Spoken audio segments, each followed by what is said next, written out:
Hi, my name is Catherine. I'm a PA student at Westfield State, and today we're going to be doing a respiratory exam. So, I just washed my hands, and I'm going to go talk to my patient. Hi, what's your name? Hi, my name's Taylar. And how old are you? 33. Okay, so I'm going to be doing a lung exam today on you, which requires me to palpate and to listen. Is that okay with you? Mm-hmm. Okay, so throughout this exam, there's going to be times that I'm going to raise and lower your Johnny just to visualize different areas of your chest, just so you're aware. So to start, I'm just going to feel your heart rate. Okay.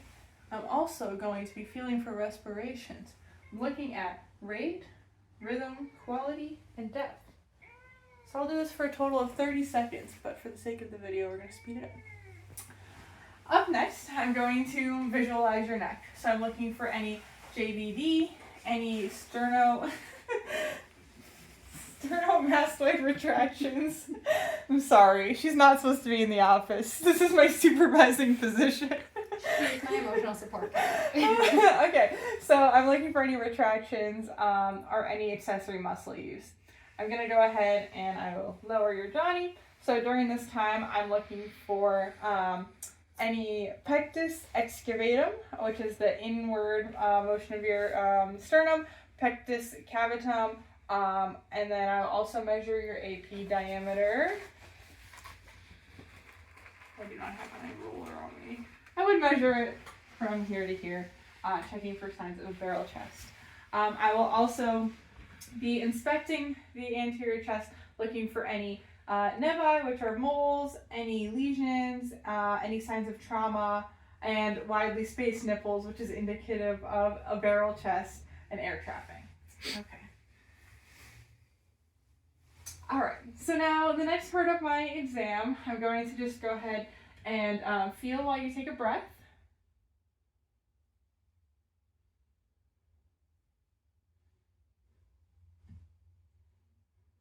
Okay, I'm just going to feel right here.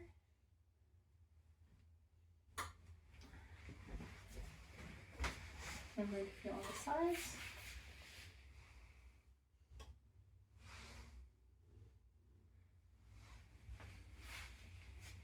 I'm just going to move your hair out of the way and then feel on the back.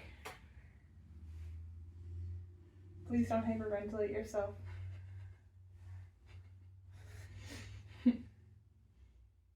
During this time, I'm looking for any thrills, heaves, any areas of pain on the patient, anything like that. Okay, perfect. So up next, I am going to check for vocal fremitus. So I'm going to place my hands on you and I'm going to have you say 99 each time I put my hands down. 99. 99. 99. 99. 99. And I'm going to do that on your back as well. 99. 99. 99. 99. Actually, this area for the last 99. one. Okay.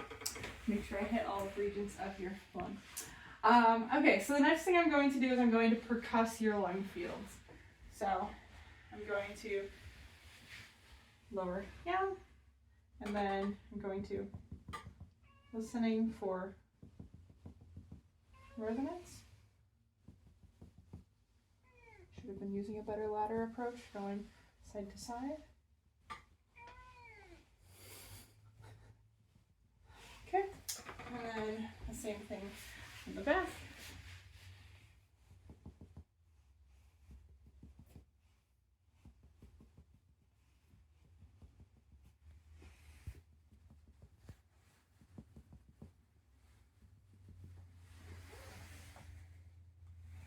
All right, so the next thing I'm going to do while I'm here is I'm going to place my hands on your back, your spine. I'm going to have you take a big deep breath in.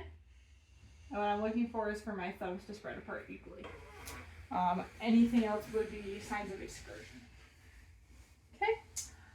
After that, I'm going to go ahead and listen to your lungs. So I'm going to have you take a breath every time you feel my stethoscope.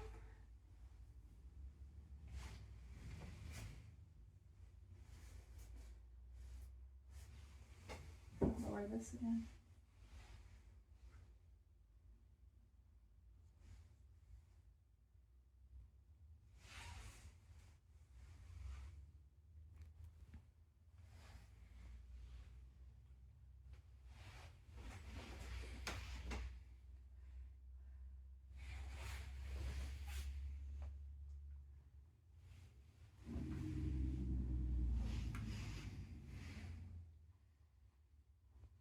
Okay, and then on the back.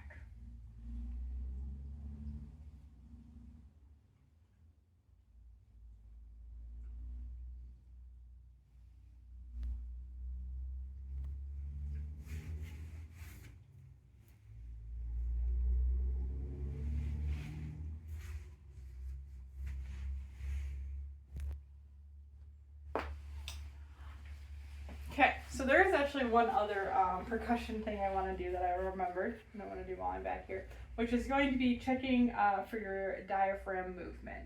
So, put your Johnny back there. Okay, I'm going to have you take a normal breath, and then as soon as you're ready, I'm going to have you take as big of an inhale as you can and hold it. Okay? Mm-hmm. Ready? Okay. So now I'm going to percuss down, starting at like your scapula area, and I'm percussing until the sound changes. Okay, you can let it out. So it tells me where your diaphragm goes down to, and then I'm gonna have you take a normal breath, and then breathe out as much as you can, and hold that. Okay, so now I'm going to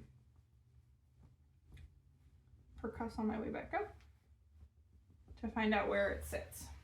Perfect. Okay.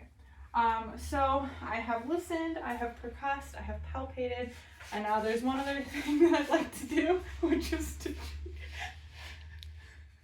my attending physician is don't record what she's doing over there. Okay, the last thing I'm going to do is I'm going to check for signs of consolidation in your lungs. So there's a couple of vocal tests we're going to have you do. So every time you feel my stethoscope, I'm going to have you say E. E. E. E. E. E. E. E. E. Okay, perfect. So that was a test for egophony. So every time she said E, if I were to hear an A or ah sound, that indicates an area of consolidation. Next up is whispered pectoriliquy. So I'm going to have you whisper 1, 2, 3 every time you hear, you feel my stethoscope. 1, 2, 3. 1, 2, 3. 1, 2, 3. 1, 2, 3. 1, 2,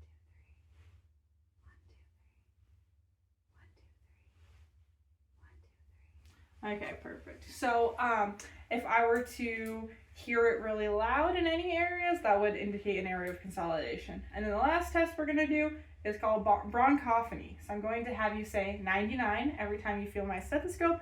And if I were to hear it louder or clearer in any region, that indicates an area of consolidation.